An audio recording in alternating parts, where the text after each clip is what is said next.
ನಮಸ್ಕಾರ ಎಲ್ಲರಿಗೂ trend with knowledge YouTube ಚಾನಲ್ಗೆ ಮತ್ತೊಮ್ಮೆ ಸ್ವಾಗತ.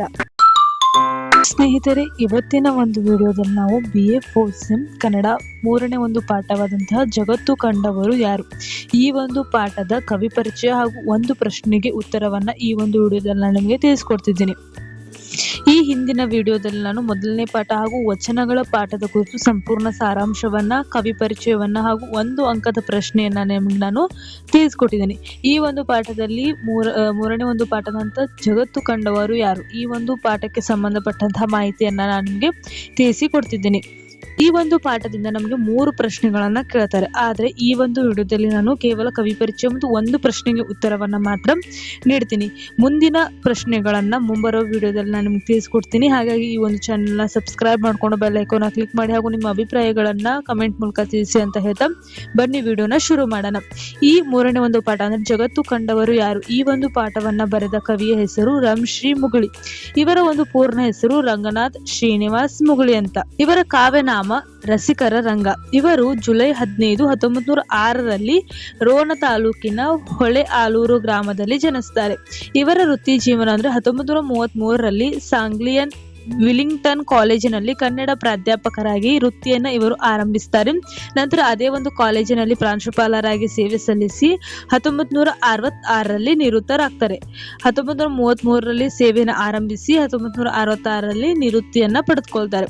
ನಂತರ 1967ರಿಂದ 1970ರವರೆಗೆ ಬೆಂಗಳೂರು ವಿಶ್ವವಿದ್ಯಾಲಯದ ಕನ್ನಡ ಅಧ್ಯಯನ ವಿಭಾಗದ ಮುಖ್ಯಸ್ಥರಾಗಿಯೂ ಕೂಡ ಇವರು ಕಾರ್ಯವನ್ನ ನಿರ್ವಹಿಸ್ತಾರೆ. ಇದು ಇವರ ಸಂಪೂರ್ಣವಾದ ವೃತ್ತಿ ಜೀವನ ಆಗಿರುತ್ತೆ. ನಂತರ ಇವರ ಪ್ರಮುಖ ಸಾಹಿತ್ಯ ಕೃತಿಗಳು, ಮೊದಲನೇದಾಗಿ ಕವನ ಸಂಕಲನಗಳು. ಇವರ ಪ್ರಮುಖ ಕವನ ಸಂಕಲನಗಳೆಂದರೆ ಬಾಸಿಂಗ, ಅಪಾರ ಕರುಣೆ, ಓಂ ಶಾಂತಿ, ಮಂದಾರ ಹೂ ಇವು ಇವರ ಕವನ ಸಂಕಲನಗಳಾಗಿರ್ತವೆ.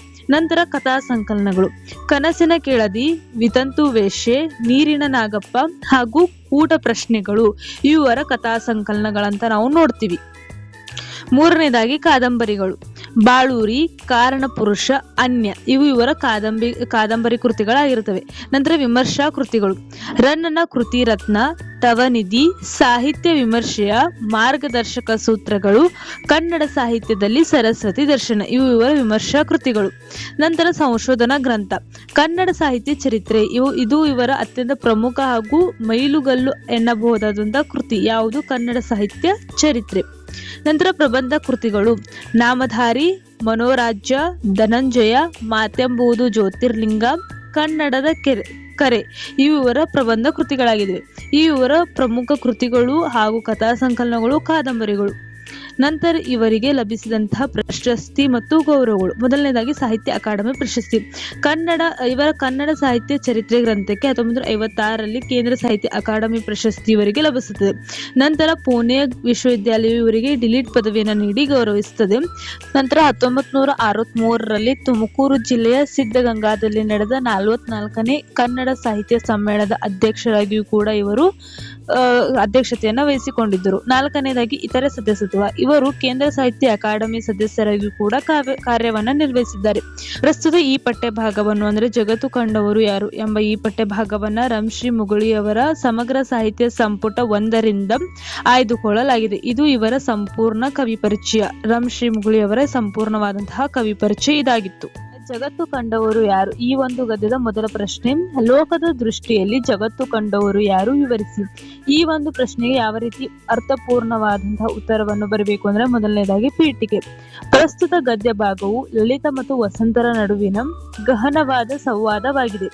ಜಗತ್ತನ್ನು ನೋಡುವುದು ಎಂದರೆ ಕೇವಲ ಭೌತಿಕವಾಗಿ ದೇಶಗಳನ್ನು ಸುತ್ತುವುದೇ ಅಥವಾ ಮನುಷ್ಯನ ಅಂತರಂಗವನ್ನು ಅರಿಯುವುದೇ ಎಂಬ ವಿಷಯ ಇಲ್ಲಿದೆ.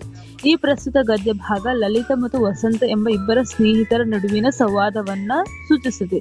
ಯಾವ ರೀತಿ ಸಂವಾದವಂದ್ರೆ ಜಗತ್ತನ್ನು ಕಂಡವರು ಯಾರು, ಜಗತ್ತನ್ನು ನೋಡುವುದು ಕೇವಲ ಭೌತಿಕವಾಗಿ ದೇಶಗಳನ್ನ ಸುತ್ತುವುದಲ್ಲ, ಇದು ಮನುಷ್ಯನ ಅಂತರಂಗವನ್ನು ಅರಿಯುವುದಾ ಅಥವಾ ದೇಶವನ್ನ ಸುತ್ತುವುದಾ ಎಂಬ ಒಂದು ಸಂವಾದ ಇವರ ಮಧ್ಯೆ ನಡೆಯುವಂತಹ ಸಂವಾದವನ್ನ ಈ ಒಂದು ಗದ್ಯದಲ್ಲಿ ನಾವು ನೋಡ್ತೀವಿ. ಲಲಿತನು ಬಾಹ್ಯ ಜಗತ್ತಿನ ವಿಸ್ತಾರಕ್ಕೆ ಮಾರಿ ಹೋದರೆ ವಸಂತನು ಮಾನವೀಯತೆಯ ಆಳವನ್ನು ಅನ್ವೇಷಿಸುತ್ತಾನೆ. ಲಲಿತ ಎಂಬ ಹುಡುಗ ಜಗತ್ತನ್ನು ಕಾಣುವುದೆಂದರೆ ಬಾಹ್ಯ ಜಗತ್ತಿಗೆ ವಿಸ್ತಾರವಾಗಿ ಅಂದರೆ ಬಾಹ್ಯ ಜಗತ್ತವನ್ನ ಸುತ್ತುವುದೇ ಅವನ ವಿಷಯವಾದರೆ, ವಸಂತನು ಮಾನವೀಯತೆ ಆಳವನ್ನ ಅನ್ವೇಷಿಸುತ್ತಾನೆ. ಅಂದ್ರೆ ಅವನು ಮಾನವೀಯತೆಗೆ ಹೆಚ್ಚು ಒತ್ತನ್ನ ಕೊಟ್ಟು ಜಗತ್ತನ್ನು ಆ ರೀತಿ ಕಾಣುತ್ತಾನೆ ಅಂತ ಈ ಒಂದು ಗದ್ಯದಲ್ಲಿ ಪ್ರಸ್ತುತಪಡಿಸ್ತಾರೆ. ಜಗತ್ತು ಎಂಬುದು ಕೇವಲ ಕಣ್ಣಿಗೆ ಕಾಣುವ ಭೂಪಟ ಪ್ರದೇಶಗಳಲ್ಲ, ಅದು ಮನುಷ್ಯನ ಸಂಬಂಧಗಳ ಮತ್ತು ಅಂತರಂಗದ ಅನುಭವಗಳ ಮಹಾಸಾಗರ. ಪ್ರಸ್ತುತ ಗದ್ಯ ಭಾಗದಲ್ಲಿ ಲಲಿತ ಮತ್ತು ವಸಂತರ ನಡುವಿನ ಸಂವಾದವು ಜಗತ್ತನ್ನು ನೋಡುವ ಎರಡು ಭಿನ್ನ ದೃಷ್ಟಿಕೋನಗಳನ್ನು ನಮ್ಮ ಮುಂದೆ ತೆರೆಡುತ್ತವೆ. ಲಲಿತ ಮತ್ತು ವಸಂತರ ನಡುವಿನ ಈ ಒಂದು ಸಂವಾದ ಜಗತ್ತನ್ನು ಯಾವ ರೀತಿ ನೋಡಬೇಕು ಅನ್ನೋದನ್ನ ಎರಡು ಭಿನ್ನ ದೃಷ್ಟಿಕೋನಗಳನ್ನ ನಮ್ಮ ಮುಂದೆ ಈ ಜಗತ್ತು ಕಂಡವರು ಯಾರು ಎಂಬ ಗದ್ಯ ಭಾಗದಲ್ಲಿ ರಾಮಶ್ರೀ ಅವರು ನಮಗೆ ತೋರಿಸಿಕೊಡ್ತಾರೆ. ಇದಕ್ಕೆ ವಿವರಣೆ: ಲಲಿತನು ಜಗತ್ತನ್ನು ಒಂದು ಭೌತಿಕ ವಸ್ತುವಿನಂತೆ ನೋಡಿ ಅದನ್ನು ಅಳೆಯುವ ಮೈಲುಗಲ್ಲ ಲೆಕ್ಕಾಚಾರ ಹಾಕುತ್ತಾನೆ.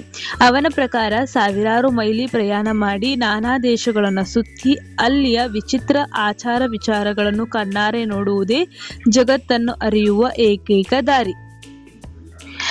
ಈ ಲಲಿತನ ಪ್ರಕಾರ ಜಗತ್ತನ್ನು ಭೌತಿಕ ವಸ್ತುವಿನಂತೆ ನೋಡ್ತಾನೆ ಮತ್ತು ಜಗತ್ತನ್ನು ಕಾಣುವ ದೃಷ್ಟಿ ಈ ರೀತಿಯಾಗಿ ಅಂದ್ರೆ ಅಲ್ಲಿಯ ಆಚಾರ ವಿಚಾರಗಳನ್ನ ತಿಳಿದುಕೊಳ್ಳುವುದು, ಪ್ರಯಾಣ ಮಾಡುವುದು, ನಾನಾ ದೇಶಗಳನ್ನ ಸುತ್ತುವುದು, ಈತನ ಪ್ರಕಾರ ಜಗತ್ತನ್ನ ಕಾಣುವುದು.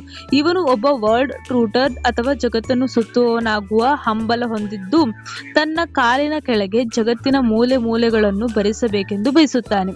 ಲಲಿತನಿಗೆ ಜಗತ್ತು ಎಂದರೆ ಹೊರಗಿನ ದೃಶ್ಯಗಳ ಮತ್ತು ಮಾಹಿತಿ ಸಂಗ್ರಹವಾಗಿದೆ. ಆದರೆ ಲಲಿತನ ಈ ಭೌತಿಕವಾದಕ್ಕೆ ಪ್ರತಿಯಾಗಿ ವಸಂತನು ಅತ್ಯಂತ ಮಾರ್ಮಿಕವಾದ ಮತ್ತು ಆಳವಾದ ತಾತ್ವಿಕ ಪ್ರಶ್ನೆಯನ್ನು ಎತ್ತುತ್ತಾನೆ.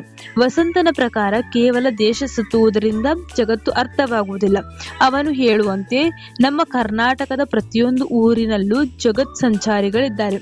ಆದರೆ ಅವರು ನಿಜವಾಗಿಯೂ ಜಗತ್ತನ್ನು ಕಂಡಿದ್ದಾರೇ ಎಂಬುದು ಪ್ರಶ್ನೆ. ವಸಂತನು ಕೇಳುವ ಅತ್ಯಂತ ಮುಖ್ಯವಾದ ಸಾಲು ಎಂದರೆ ತನ್ನ ಪಕ್ಕದಲ್ಲಿರುವ ಮನುಷ್ಯನನ್ನೇ ಅರಿಯದವನು ಸಾವಿರಾರು ಮೈಲಿ ದೂರದ ಜಗತ್ತನ್ನು ಅರಿಯಲು ಹೇಗೆ ಸಾಧ್ಯ ಎಂಬುದು. ಇಲ್ಲಿ ವಸಂತನು ಬಾಹ್ಯ ದೃಷ್ಟಿಗಿಂತ ಅಂತರಂಗದ ದೃಷ್ಟಿಗೆ ಹೆಚ್ಚಿನ ಒತ್ತು ನೀಡುತ್ತಾನೆ. ಅವನ ದೃಷ್ಟಿಯಲ್ಲಿ ಜಗತ್ತನ್ನು ಕಂಡವರು ಎಂದರೆ ಮನುಷ್ಯನ ಮನಸ್ಸನ್ನು ಓದಿದವರು, ಪರರ ನೋವಿಗೆ ಮಿಡಿದವರು ಮತ್ತು ಮಾನವೀಯತೆಯ ಸಾರವನ್ನು ಅರಿತವರು. ಈ ಗದ್ಯದ ಆಳವಾದ ವಿಶ್ಲೇಷಣೆಯಂತೆ ಲೋಕದ ದೃಷ್ಟಿಯಲ್ಲಿ ಜಗತ್ತು ನಿಜವಾಗಿಯೂ ಕಂಡವರು ಎಂದರೆ ಕೇವಲ ಪ್ರವಾಸಿಗರಲ್ಲ. ಕಣ್ಣಿದ್ದು ಮನುಷ್ಯತ್ವವನ್ನು ಕಾಣದ ಲಲಿತನಿಗಿಂತ ಅಂತರಂಗದ ಕಣ್ಣಿನಿಂದ ಮನುಷ್ಯನ ಹೃದಯವನ್ನು ಅಳೆಯುವ ವಸಂತನೇ ಹೆಚ್ಚು ದೃಷ್ಟಿವಂತನಾಗಿ ಕಾಣುತ್ತಾನೆ. ಜಗತ್ತನ್ನು ಅರಿಯುವುದು ಎಂದರೆ ಹೊರಗಿನ ಪ್ರಕೃತಿಯನ್ನು ನೋಡುವುದಲ್ಲ, ಬದಲಾಗಿ ಮನುಷ್ಯನ ಒಳಗಿರುವ ಪ್ರೀತಿ, ಕರುಣೆ, ಹಸಿವು ಮತ್ತು ಕಣ್ಣೀರನ್ನು ಅರ್ಥ ಮಾಡಿಕೊಳ್ಳುವುದು. ಯಾರು ಹಸಿದವರ ಹೊಟ್ಟೆಯುರುವನ್ನು ತನ್ನದೆಂದು ಭಾವಿಸುತ್ತಾರೋ, ಯಾರು ದ್ವೇಷವನ್ನ ಬಿಟ್ಟು ಮನುಕುಲವನ್ನು ಪ್ರೀತಿಸುತ್ತಾರೋ ಅವರೇ ಜಗತ್ತಿನ ನಿಜವಾದ ದರ್ಶನ ಪಡೆದವರು. ಇದಕ್ಕೆ ಸಮಾರೋಪ. ಕೊನೆಯದಾಗಿ ಹೇಳುವುದಾದರೆ ಲಲಿತನ ದೃಷ್ಟಿ ವಿಸ್ತಾರವಾಗಿದ್ದರೆ ವಸಂತನ ದೃಷ್ಟಿ ಆಳವಾಗಿದೆ. ಜಗತ್ತನ್ನು ಕಂಡವರು ಯಾರು ಎಂಬ ಪ್ರಶ್ನೆಗೆ ಈ ಗದ್ಯವು ನೀಡುವ ಉತ್ತರವೇನೆಂದರೆ ಮನುಷ್ಯತ್ವ ಅರಿತವರುಳ್ಳವರು ಕೇವಲ ಮೈಲುಗಲ್ಲನ್ನು ಎನಿಸುತ್ತಾ ಹೋಗುವನು ಪ್ರವಾಸಿಗನಾಗಬಹುದೇ ಹೊರತು ಜಗತ್ತನ್ನು ಅರಿಯಲಾಗರನು. ಯಾರು ಮನುಷ್ಯನನ್ನು ಮನುಷ್ಯನಾಗಿ ಕಂಡು ಅವನ ಅಂತರಂಗದ ಸಂವೇದನೆಗಳಿಗೆ ಸ್ಪಂದಿಸುತ್ತಾರೋ ಅವರೇ ಲೋಕದ ದೃಷ್ಟಿಯಲ್ಲಿ ಜಗತ್ತನ್ನು ಸಂಪೂರ್ಣವಾಗಿ ಕಂಡವರು. ಜಗತ್ತು ಅರಿಯುವುದು ಎಂದರೆ ಅದು ಹೊರಗಿನ ಅಲೆದಾಟವಲ್ಲ, ಅದು ಮನುಷ್ಯತ್ವದ ಮೂಲಕ ನಡೆಸುವ ಒಳಗಿನ ಹುಡುಕಾಟವಾಗಿದೆ ಎಂಬುದು ಈ ಗದ್ಯದ ಸಾರಾಂಶವಾಗಿದೆ. ಇಷ್ಟು ವಿವರಣೆಯನ್ನ ನೀವು ಈ ಒಂದು ಪ್ರಶ್ನೆಗೆ ಬರೆದ್ರೆ ಆರಾಮಾಗಿ ಫುಲ್ ಮಾರ್ಕ್ಸ್ನ ತಗೋಬಹುದು. ಈ ಒಂದು ವಿಡಿಯೋನ ನೀವು ಪೂರ್ತಿಯಾಗಿ ನೋಡಿದ್ರೆ ಇದರ ಸ್ಕ್ರೀನ್ಶಾಟ್ ನಾನು ಲಾಸ್ಟಲ್ಲಿ ಹಾಕಿರ್ತೀನಿ. ಸ್ಕ್ರೀನ್ಶಾಟ್ ತಗೊಂಡು ನೋಟ್ಸ್ ಬರ್ಕೊಂಡು ಚೆನ್ನಾಗಿ ಓದಿ ಅಂತ ಹೇಳ್ತಾ ಮತ್ತೆ ಮುಂದಿನ ವಿಡಿಯೋದಲ್ಲಿ ಸಿಗ್ತೀನಿ. ನಮಸ್ಕಾರ, ಎಲ್ಲರಿಗೂ ಆಲ್ ದ ಬೆಸ್ಟ್.